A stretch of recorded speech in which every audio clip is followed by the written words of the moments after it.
Some conversations will be mind-blowing and you'll sit there and you'll have the most profound change.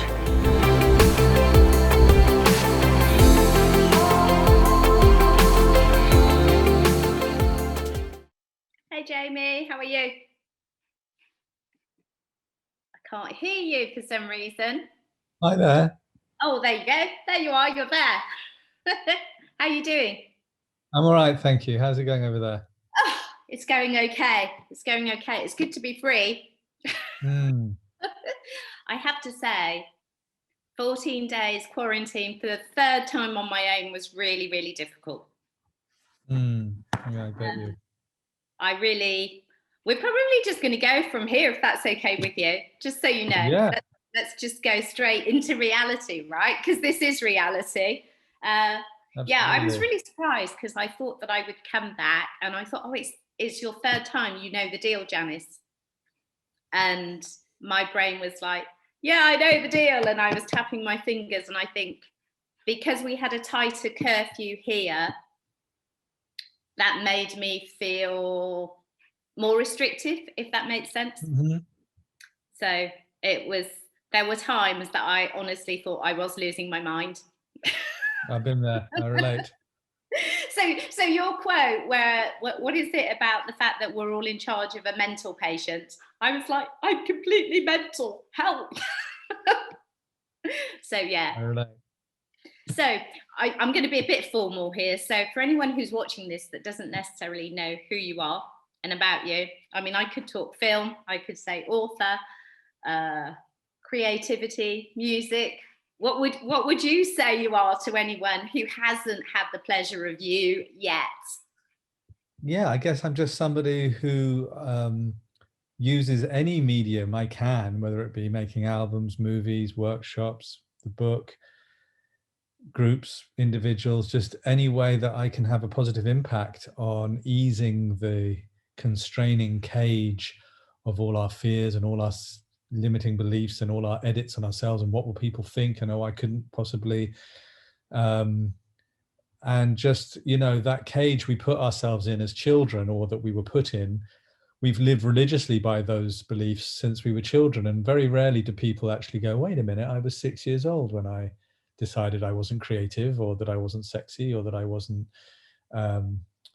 able to share my gifts with the world. You know, like different people got shut down in different ways. And yeah, I think it's really fun as an adult when we're not feeling triggered to have a little bit of a snorkel around the edge of that and go, actually, I loved painting. I think, you know, or actually I love sharing my gifts. Actually, it's maybe not as big a risk as we've kind of just habitually allowed it to become.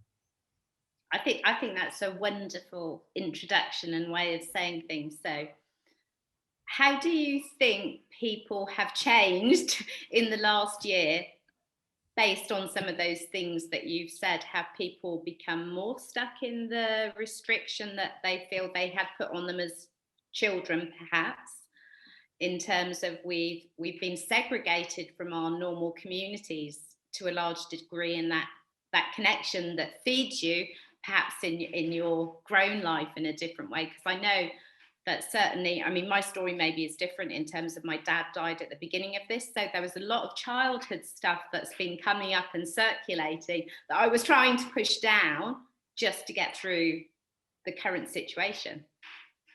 Well, I think it's like, you know, it depends where people are and what they're experiencing. The people that come to my groups, we have such a giggle at the beginning about how loopy we all are, that everyone kind of feels, oh, I'm not alone. You know, like a lot of people are in their own private hell of what will people think, or I'm not this, I'm not that.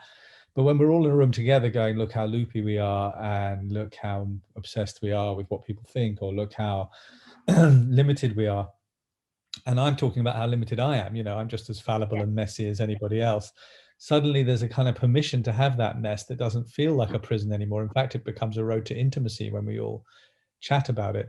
But at the same time, you know, those that haven't had exposure to my stuff, or certain other people that are inviting them to take a second look and to just slightly lighten up, you know, be a bit more playful and not make it all so important. They're very much still like, oh, I can't go out. People will think that I'm a bad citizen, or I can't do this, I can't do that. And depending on where you are and the influences that you've got around you is going to massively affect how free or how constrained you feel, either in the world or in your own heart. Yeah, I mean, you've been doing a great thing, and I've dropped in on many of your gatherings.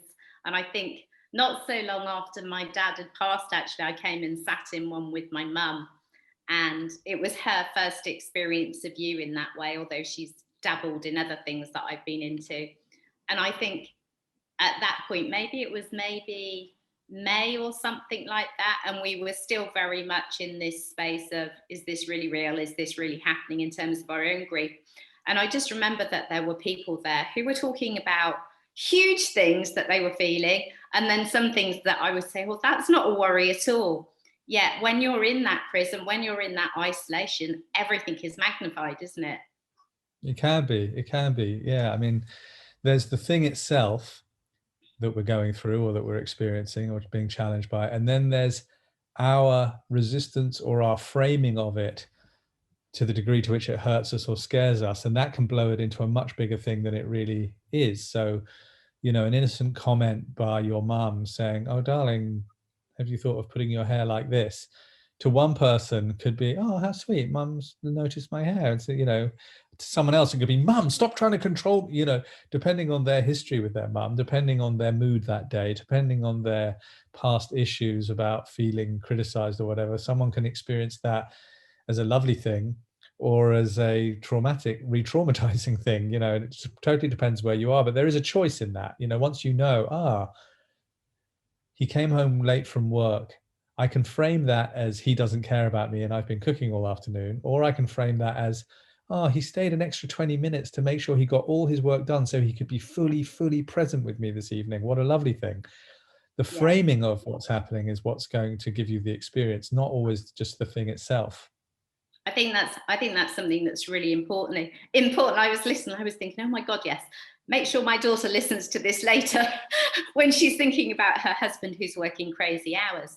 And I guess that was going to be something that was coming into my mind then, is how can people recognize that they have the choice? Well, they just have to be exposed to someone that says, hey, you have the choice.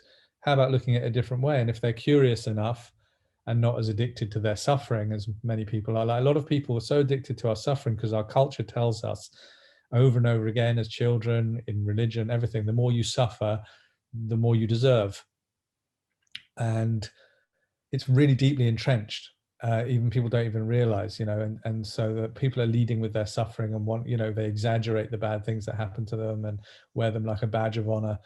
And we don't realize we're doing it. So, you know, like, unless you realize, then you're probably going to stay in that mode. But once you take a second look, you know, whether you go to a workshop, read a book, meet, have a fun conversation with someone, and they go, hey, have you noticed da da da da? Oh yeah, I do that.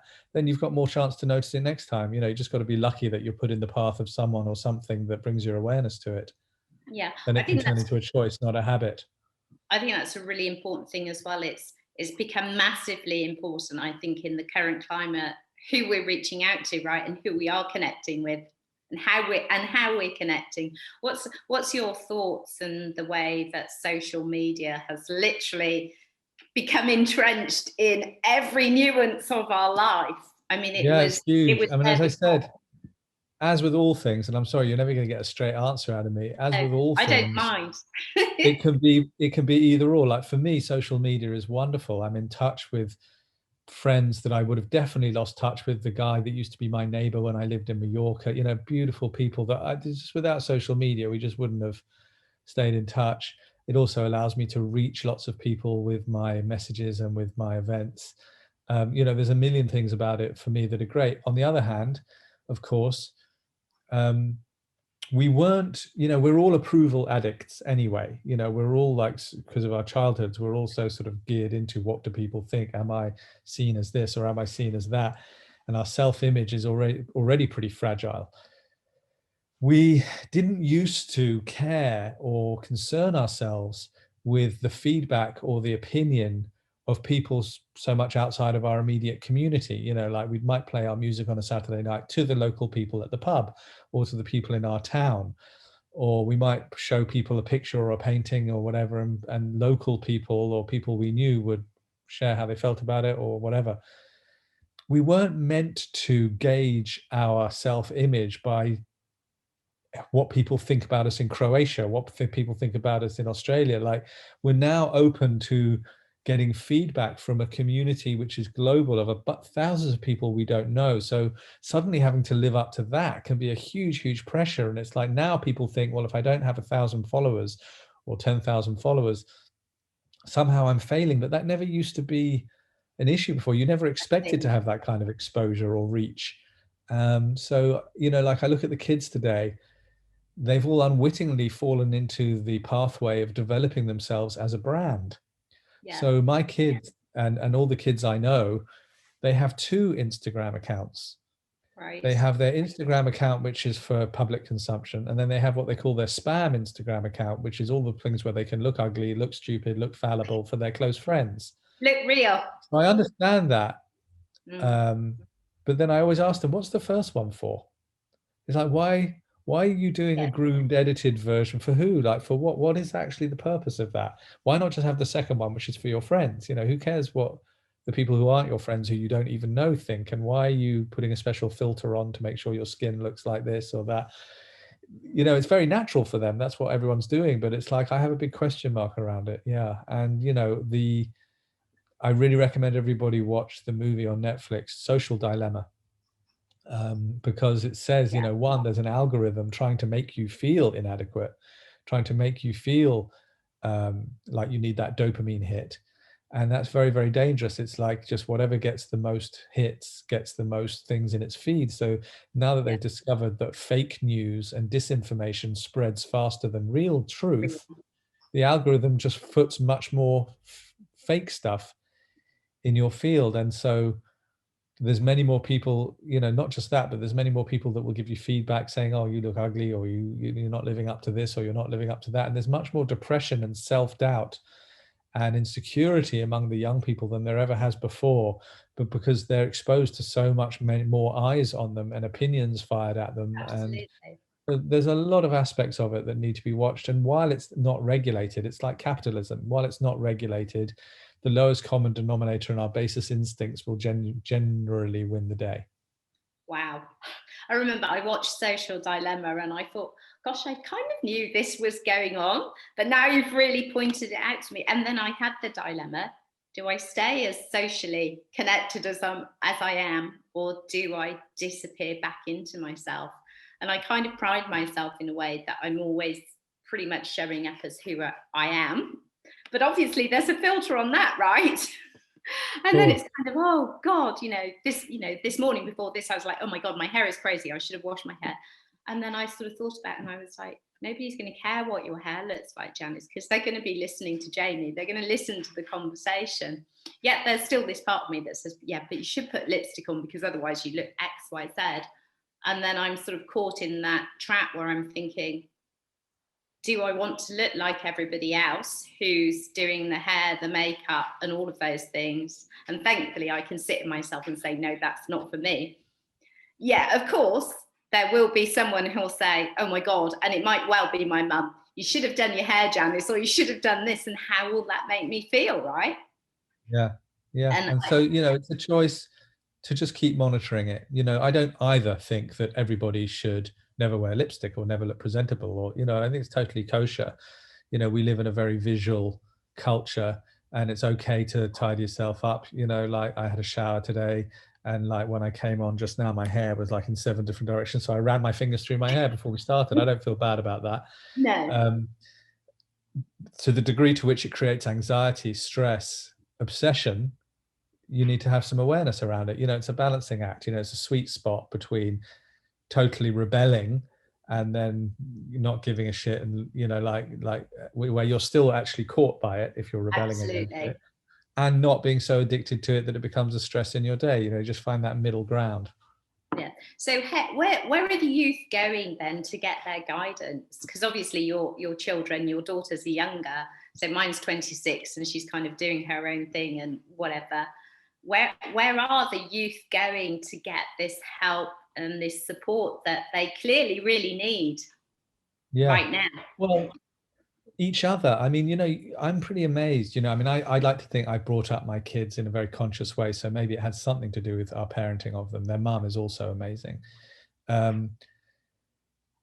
But I hear conversations my middle girl has with her boyfriend. They're 17, and they're talking about really responsible, caring. Oh, when you said that, I got triggered and I felt insecure about this. They're having conversations that you and I started having in our 30s and 40s. Like they're already in their teens talking about responsible communication and consciousness, and so that generation, I'm pretty they've got each other, and they're not all of them, but certainly the ones I see around my kids and their friends, I'm kind of impressed. Even like when they take drugs, my kids tell me when they're going to take drugs. They don't hide away. And Lola's like, I'm going to take drugs with my boyfriend next weekend. Can you just remind me any things I need to remember? It's like, yeah, stay hydrated, make sure you're in a cozy room where you've got snacks, try and not get into too many heady conversations, just make it about sort of pleasure and enjoyment and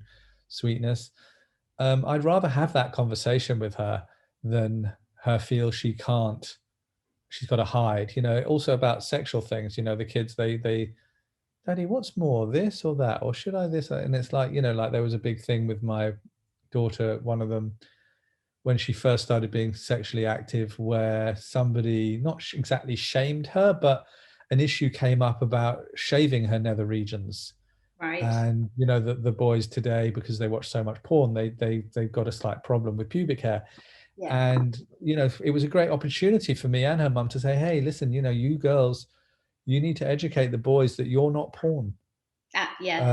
It's not the same thing, and it can be an opportunity for a really deep, conscious conversation, if it's handled a certain way, and a road to intimacy rather than a disconnect. I think that's a really cool thing that you've touched on there, that I've often pondered and discussed with different friends, specifically in terms of how women, young girls, are being perceived because of this openness to porn and what a perceived woman should look like. Even the guys, right? It should be shaved, it should be this, and it should be that. And to actually be encouraging your children to actually be saying, no, this is what a real woman looks like, and there's a conversation around that, is amazing. Yeah, and if you do want to shave or sculpt or tidy or do whatever you want to do that, like just make it your choice. It's not about not doing it. It's your body, whatever you think looks nice. If you want to sculpt it into the shape of Africa or whatever, that's totally, whatever. It's just like, so having beautiful open conversation. So I'm quite confident, certainly the kids that I see around have a very much higher level of consciousness than we had. They've had their emotional well-being agonized over in a way that yours and mine never was. The parents didn't apologize to their children after they spoke to them crossly in the 70s and 80s. Parents didn't think twice about, often even just leaving the baby to cry, or just like, they just didn't, nowadays when I would be very sensitive, noticing my kid was insecure about something, or I'd spoken to them in a cross way, I would go and make amends with them and say, hey, that was mine, not yours. Please don't take it on. I was tired. I was frustrated. I'm sorry about that.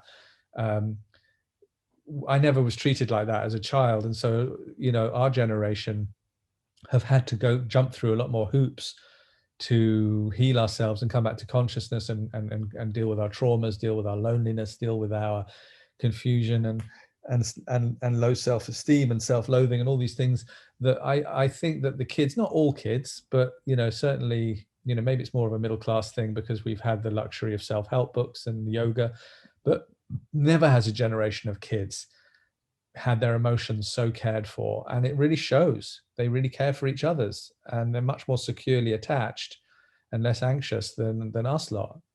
That's really good to hear. And yet my brain automatically goes to, what about the ones that aren't getting it? What can you do? I mean, you've got to try and reach them and reach their parents, especially, And it's heartbreaking to be in Sainsbury's and see someone shouting at their kid or grabbing them roughly by the arm.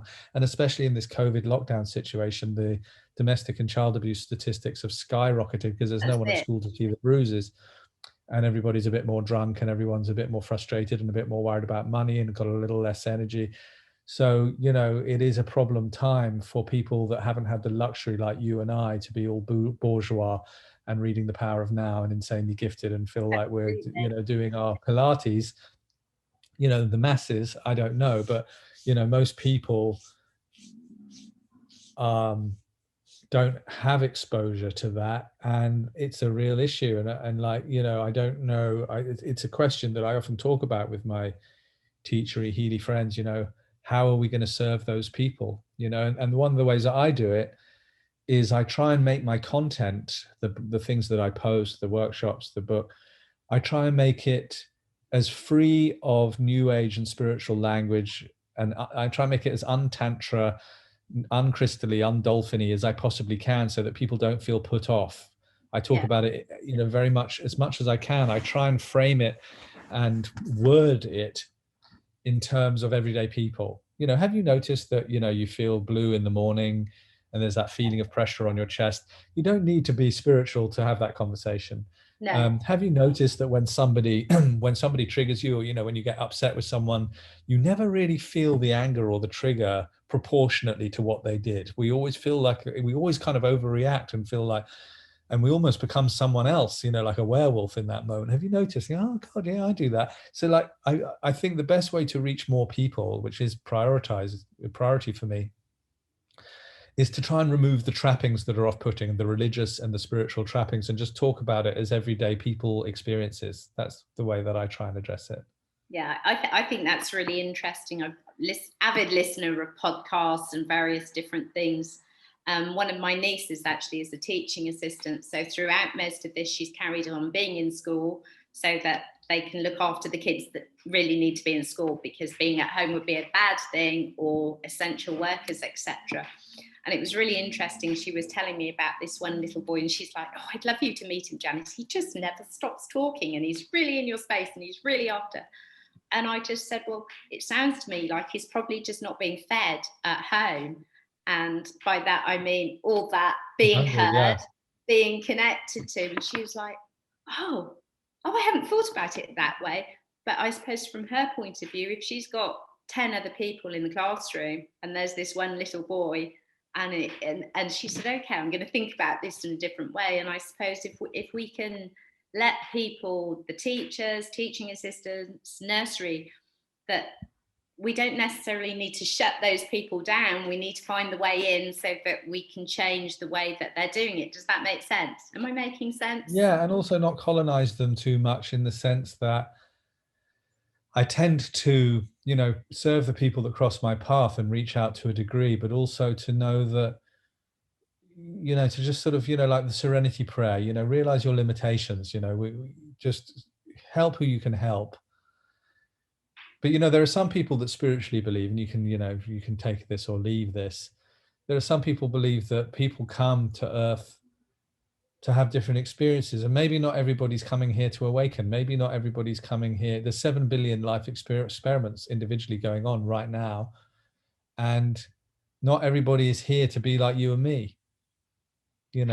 Some people are here to struggle more with this kind of thing. Some people are to be challenged more with that kind of thing. Some people are going to be just born in a village in Nepal, and all they're really concerned about is the rural life, and what they're doing is like, let's not assume that we need to colonize everybody with just because our little niche is concerning itself with these things.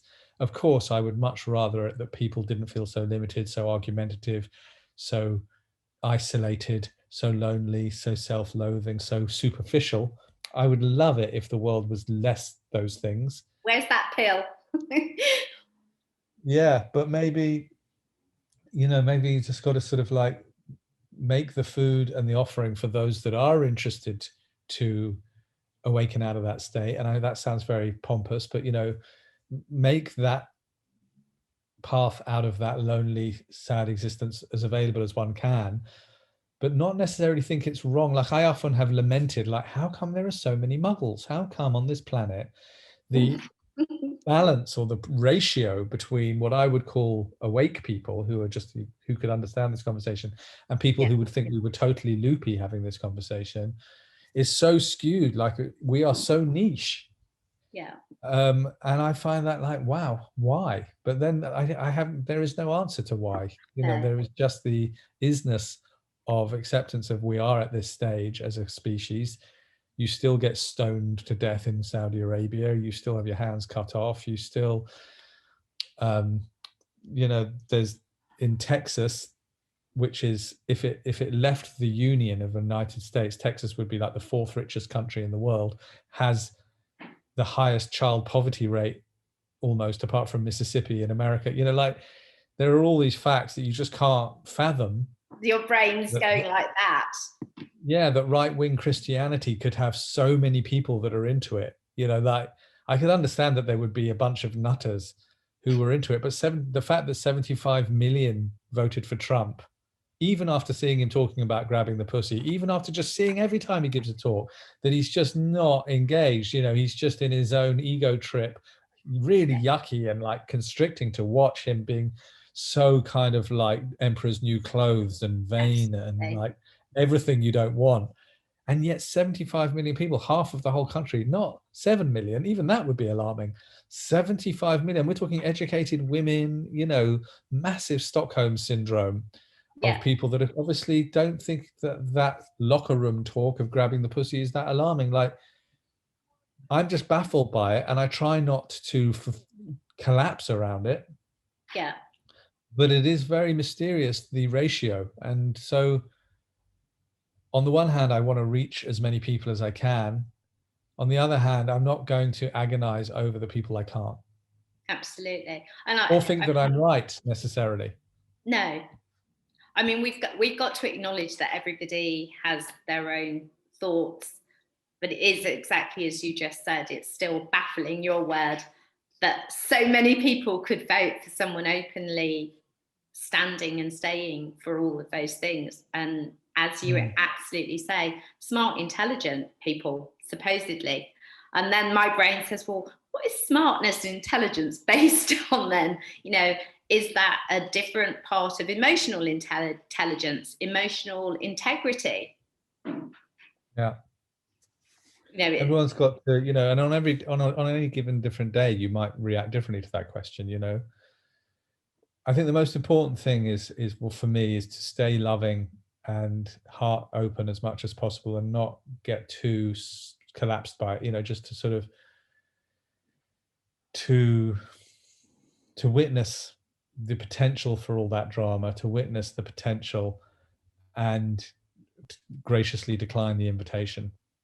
See, that's such a beautiful way to put it, because the thing is, as soon as you've dipped your toe in the drama, it's really hard actually to pull it out, isn't it? Versus go right in. So it's finding that. But when we get triggered into a drama, the lovely wise kind being that we really are falls asleep, gets spiritual narcolepsy. The moment there's a trigger or a worry or a stress, the lovely wise kind Jamie like is gone, and the controlling, strategizing, got to protect myself at all costs ego Jamie grabs the wheel.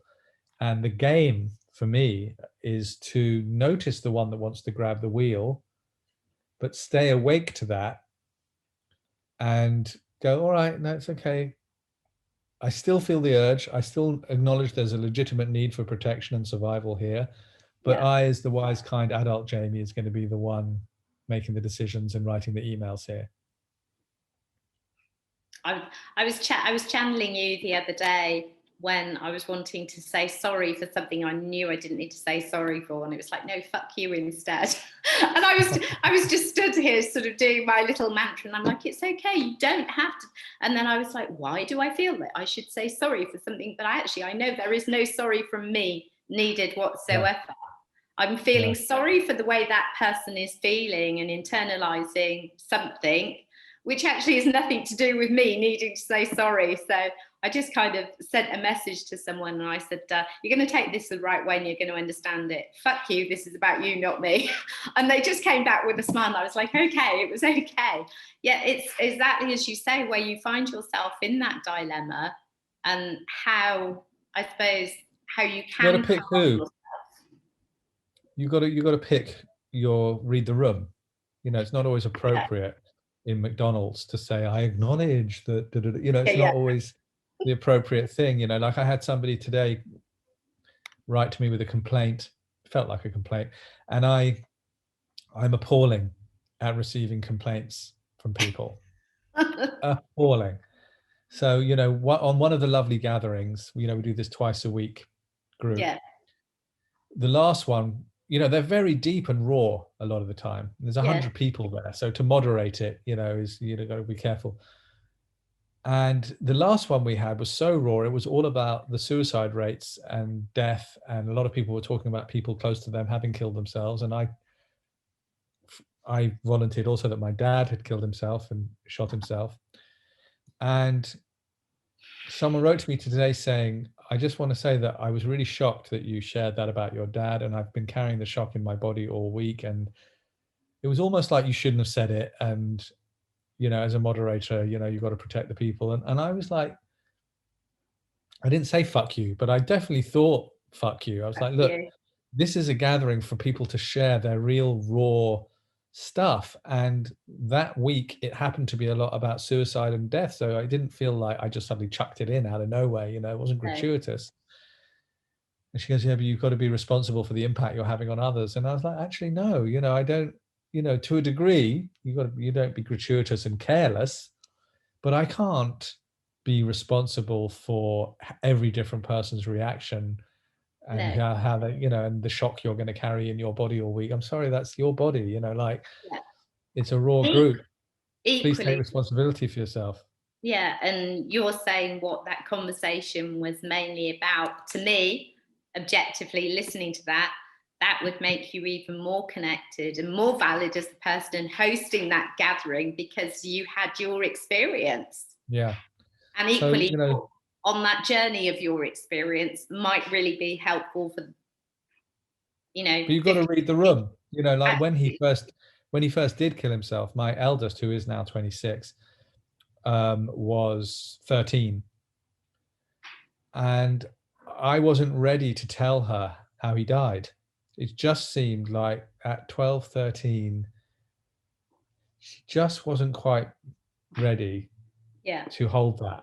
You know, when she was 14, she was, you know, I told her a year later and it was sad and tender, but you've got to just like, you know, read the room. And there's no point in being holier than thou and pompous and you are responsible for your own feelings to someone who's not going to hear it. You know what I mean? You know, like if somebody's hungry, like Neem Karoli Baba, the wonderful guru from Ramdas, when somebody's hungry, you give them food. You don't necessarily give them an analysis why their limiting beliefs have led them to this point in their life where they have a scarcity issue. You know, that's just not, you know, give them a fucking bowl of soup. Absolutely. Give them what they need then. Yeah. So you've got to read the room. And somebody else, if I was talking to you, because I know that you have been down the path and you have a vocabulary and an interest in the deeper meaning or whatever, I might say, hey, can I offer something? You know, that thing about hunger. Have you noticed it might be more about, you know, and you might go, oh yeah, I hadn't thought. So you just got to just choose who you're talking to, you know. Yeah. So all this talk making me want to go make soup. It's like what's for food later. So hopefully that person will come to find a way to calm their thoughts about where they're at, I suppose, in that journey when they step outside of themselves enough, I guess. Yeah, hopefully that's always the hope. It's interesting you mentioned a few things there. So I found so normally I can sit quite quietly within myself and be okay with that. So because I'm into the things that I'm, you know, sitting, meditation, trance, whatever, quiet. And my absolute godsend of the last 6 months that I'm almost verging on addiction to is Krishna Das and chanting. endlessly. And Lovely. do you know what? It creates such a sense of freedom. And I've listened to it on and off for years. Yet there was, I don't know what triggered it. It was probably back in September. I just found myself listening and listening and listening. And I have an inability to feel anything other than happy when I'm listening. I'm like, this is great.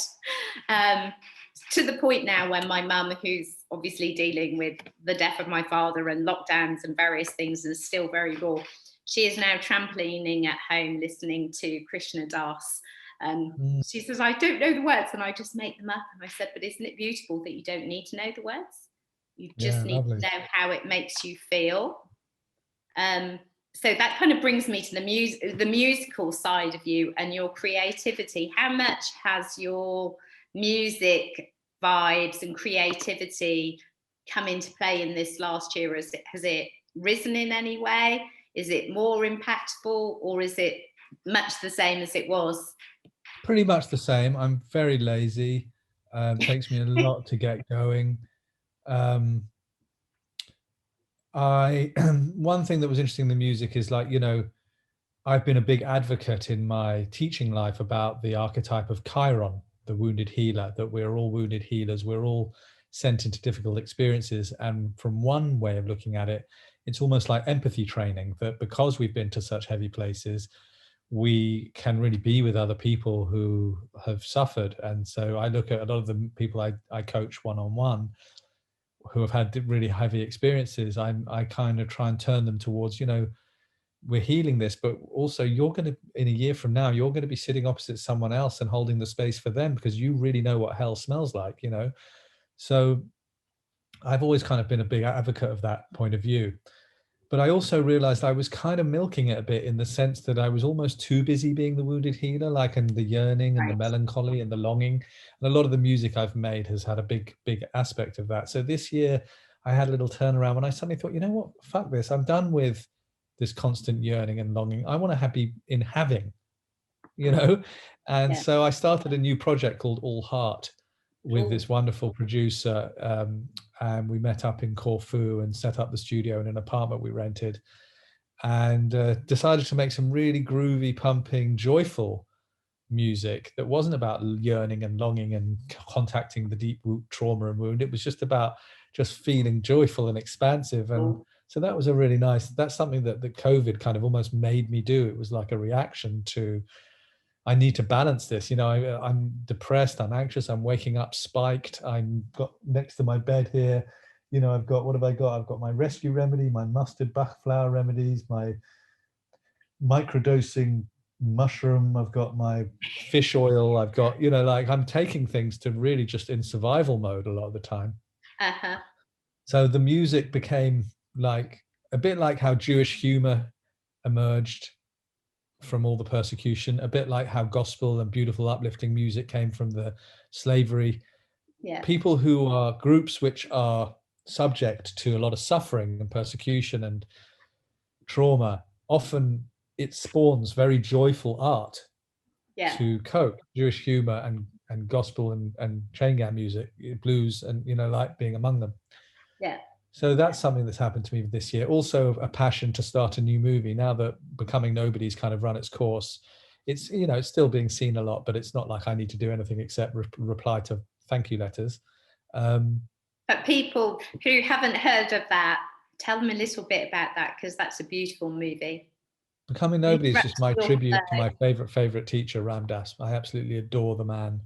I adore his way of unpretentiously, humorously teaching from the middle of the mess, using his own melodrama and hilarity to get everybody on track and conscious and loving. And I just, very at the end of his life, just before he passed, I made a tribute movie called Becoming Nobody, which is almost like all his funniest, best, wonderful bits for anyone to discover him that's heard of him.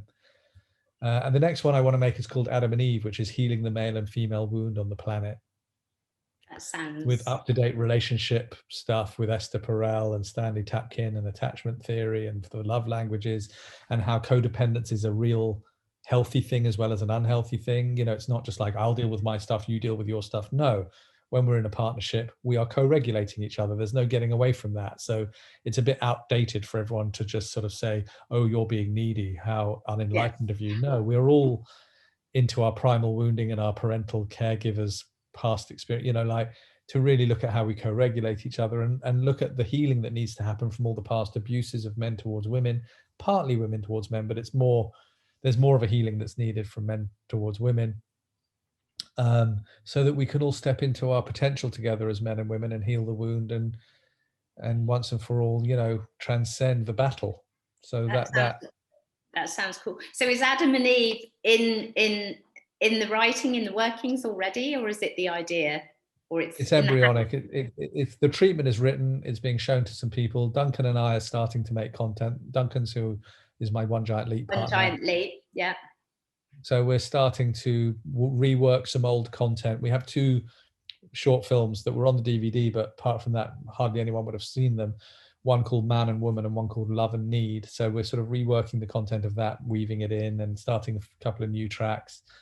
Probably going to hopefully do a track with Nick Mulvey. I've got to actually ring him about that. I'm sure he'll say yes.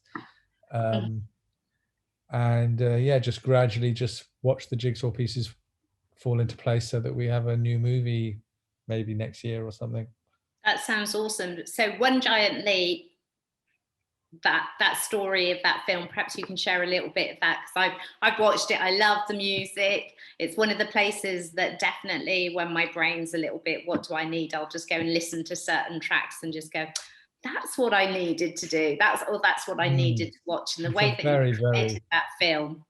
It's a very uplifting, nourishing project. I mean, it's basically all the best things that I could possibly gather in music, in philosophy, in art, in comedy, in anything that had inspired me, rang up those people and said, collaborate with us. And it's a huge tapestry, mosaic of the unity and the diversity of all these backing tracks with all the best musicians in the world playing on them. The drummer of the Police, Michael Stipe from R.E.M., Alanis Morissette, Baba Mal from Senegal, the Mahatela Queens from South Africa, the great flute players of India, the great singers of India, the great master musicians, and the great thinkers like Eckhart Tolle and Tom Robbins and Ramdas and Dennis Hopper, and even movie stars like Susan Sarandon, and people in prison and skate kids, and everyone talking about the great big subjects of life: God, sex, death, money. We traveled around 50 global locations, filming and collaborating and talking, and just chose all the absolute gems and wove them together. And it became this celebration of unity, when really it was actually an expression of diversity, but it was the unity that came through underneath. Super nourishing. So I'm actually recommending everyone that's listening to this now, if you need to be nourished, then that would be a perfect place to go. And I think actually, as you were saying that, I was thinking of the diversity of the people that were in that, the sound bites, the bits of conversation. Maybe that's something that we all need to be nourished on now, that we're all in this together. So maybe it's absolutely the right place to go. Do you know what I mean? Absolutely. No, we're about to re-release it for that reason. It's the 20-year anniversary of the first one. So we're about to do a lovely re-release, which is more poignant for today. And so people, even though they're stuck in their houses, can have a little sniff of the Ganges in India, or a little dance with the drummers in Ghana, or, they can sort of get out into the world through One Giant Leap a little bit. Absolutely. I'm going to backtrack quickly, because you mentioned this One Heart music that you were making that was making you happy. Is that something that's out there or not yet? All Heart, no, very much in the mix. We're just literally composing and producing it at the moment. So lots of good stuff coming our way from you, though. Yeah, and most of the day I'm sitting on my ass reading my books. I'm obsessed with the writer Robin Hobb.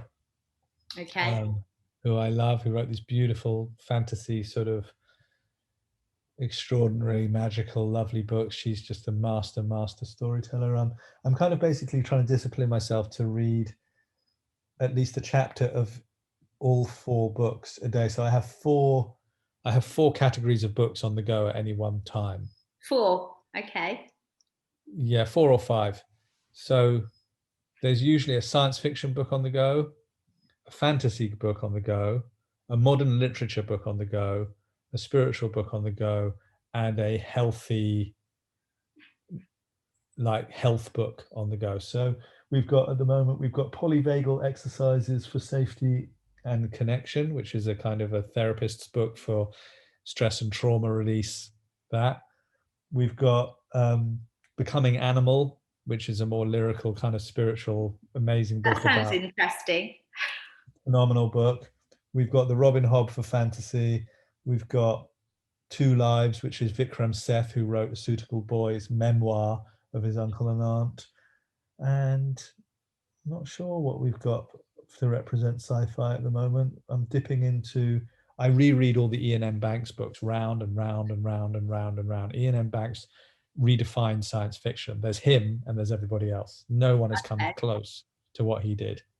Okay. He did about 12 books, and I just have them on circulation. So how does reading a chapter from each of those books help you or impact you, do you think? Is it just the way your brain it just gives me an enormous amount of pleasure. You know, my greatest hobby or love, apart from my kids, my greatest enjoyment and passion in life is books.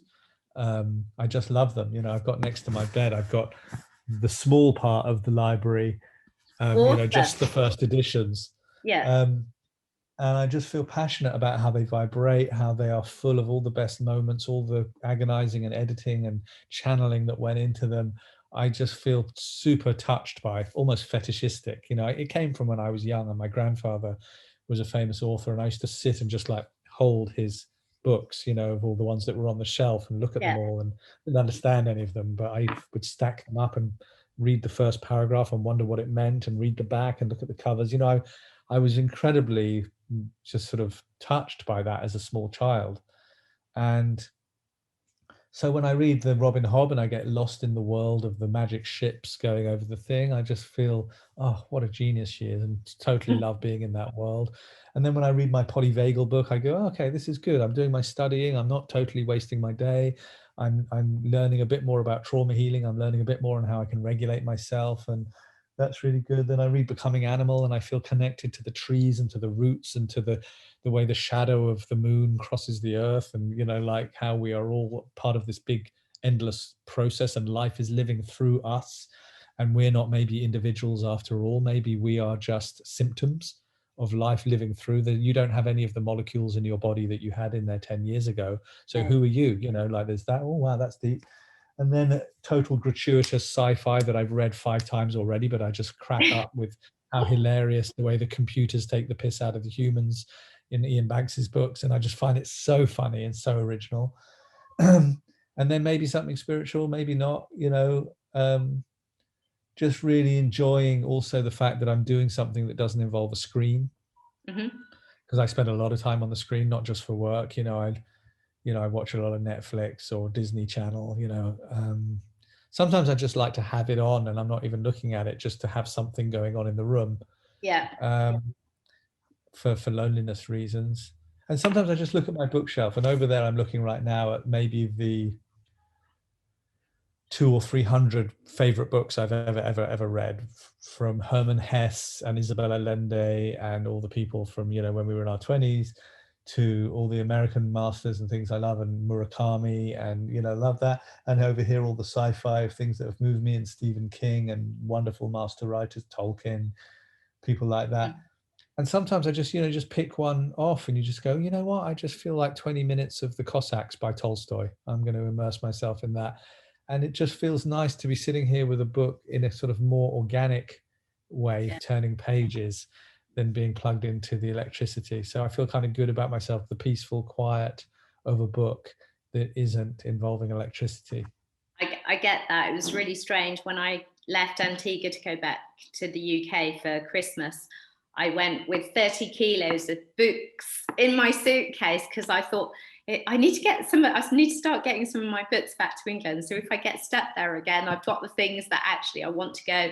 But now I feel a little bit lonesome because I don't have my books. So I actually bought a Kindle, and I find it a real struggle. Oh, it's such a struggle. I love my Kindle. Oh, I love it. I think it's the most extraordinary thing. Look, it's this big. Yes. This has inside it all the novels of Charles Dickens, short stories, letters to his mum, poems, all Thomas Hardy, all of Oscar Wilde, all of Tolstoy, all of Pushkin, all of Turgenev, all of Gogol, all of Dostoevsky, all of Mark Twain, all of Alistair Gray, all of Don DeLillo, all of that in something that weighs less than a book. It's the whole library of fucking Alexandria, Leonardo da Vinci, everything. I think, even though I love turning pages of books and I totally understand people who are organic and want to touch that, you can't knock the fact that I can take with me in my bag every book I've ever loved and thousands of others, and all the self-help books I like and all the spiritual books and anything I might need to dip into, all with something that weighs less than a paperback. It is, what a power object. Look what is contained in this tiny space. So much. It's quantum. It's like, I can't get my head around the absolute luxury of what a Kindle is. And I would, of course, rather read a book. Yeah. But if I'm on a plane and I want to take the whole library of Alexandria with me, it feels totally kosher and amazing. Amazing. It is funny. I kept looking at them and I kept resisting because I so love the book. And now actually I'm thinking, isn't it just cool though that I managed to get a bunch of my books home and I've still got this Kindle, but I've got all these books on still and I can just do exactly as you do. And it makes it, maybe I miss some of the feels, but hey, you know, the fact that exactly as you just said, I've got all of those books, all of that escapism, realism is awesome, isn't it? Yeah. So listen, I'm going to have to jump off and make my soup. So I've got somebody in 10 minutes and I want to just wolf something. It's been so beautiful connecting with you. Can't wait to come back. Thank you. Thank you. Yeah, we'll have to back to Antigua. Absolutely. We'll bring you back. Thanks ever so much for your time, Jamie. Go enjoy soup. Thank you. Love you, darling. Bye. Bye-bye.